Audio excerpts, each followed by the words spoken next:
Welcome to episode 1849 of the Daily Meditation Podcast. I'm Mary Meckley, and here you are getting ready to give yourself a little more peace, energy, and clarity as you give yourself permission to slow down and connect to that best part of who you are. In today's episode, you are going to be guided as you layer the meditation techniques we've explored this week in the theme of stress relief in relationships. Relationships cause the most stress in our lives. And this is true for most people. For you, you might have a lot of physical stress or stress from your job, but that probably involves a relationship if it is work-related. And even when you experience physical stress, it can be related to stress in relationships, especially in regard to your heart health.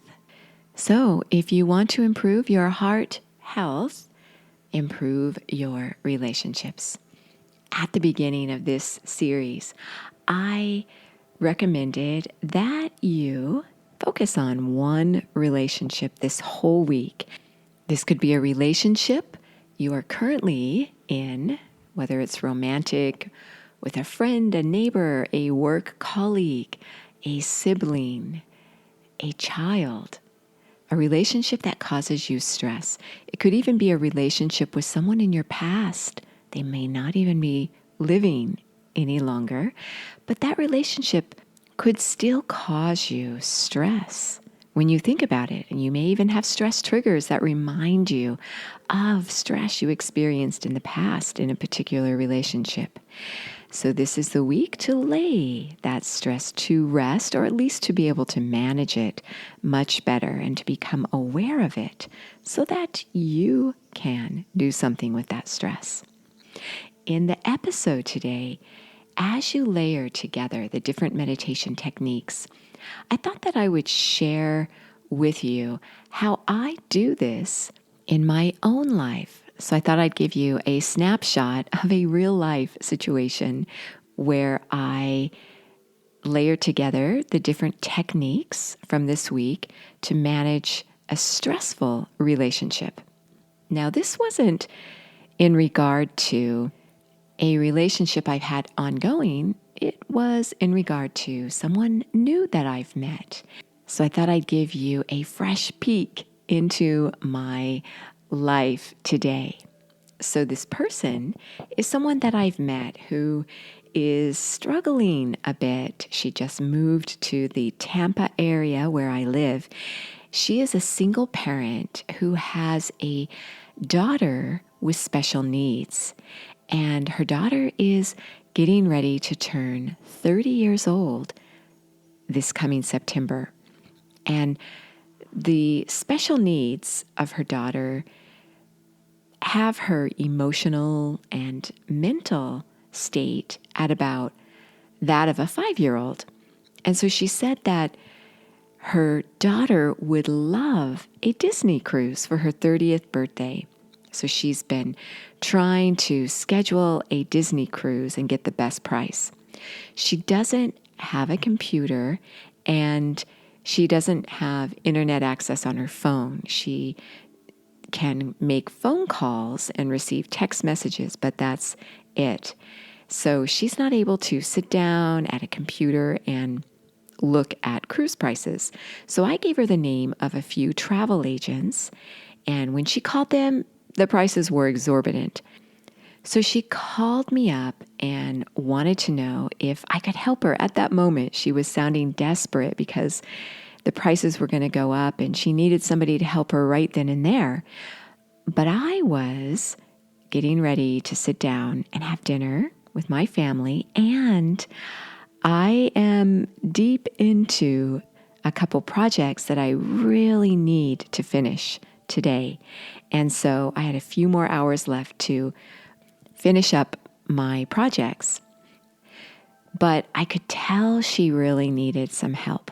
So I started to Google and research cruises, which I don't really know much about because I travel a lot, but I don't usually go on cruises. In fact, I've only been on one cruise in my life, and that was many years ago.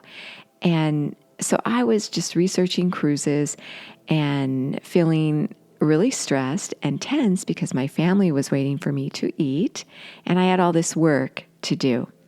And this woman kept calling me to see what I had found out. I was really feeling stressed and irritated, even though I really wanted to help her. So I realized that I needed to just ground myself. So I used the first chakra technique where I stood still and felt my feet, my legs connected to the ground where I was standing. And I started to visualize myself strong and firm and reconnect to my values. I wanted to help her, but I had already made a commitment to have dinner with my family and to finishing my own projects, and that I could still help her, but it would just be several hours later. I would stay up late to help her. So I took a few breaths. I did the breathing technique where I inhaled to the count of 4. I held my breath to the count of 4. I exhaled to the count of 4, and I did it 4 times. And I felt so much better. And then I mentally repeated, I am safe. I am sound. And I visualized her as safe and sound as well. And I also visualized her grounded and feeling safe because I know she's feeling vulnerable and stressed. And I sent my peaceful thoughts to her.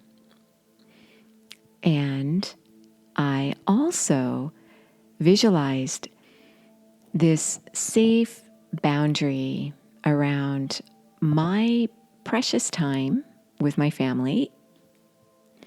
After I grounded myself this way and used the techniques as I was standing up, I wasn't seated in my meditation space. I was standing in my kitchen doing this. And so I sat down and had dinner with my family, and I finished my work. And then I Googled for several hours to help find a cruise for her. So you may think about times in your life when you're feeling stressed and how you could fit these techniques into your life at that moment. You don't have to wait to use them as you're seated meditating. In fact, the techniques work beautifully as you go throughout stressful times in your day. Remember, the techniques I create each week are customized specifically to target a certain kind of stress. So for this week, our relationship stress series, these techniques are to help you manage difficult relationships. So think about, as you settle yourself down and meditate right now, think about how you could apply these techniques, visualize it when you encounter a difficult interaction with someone.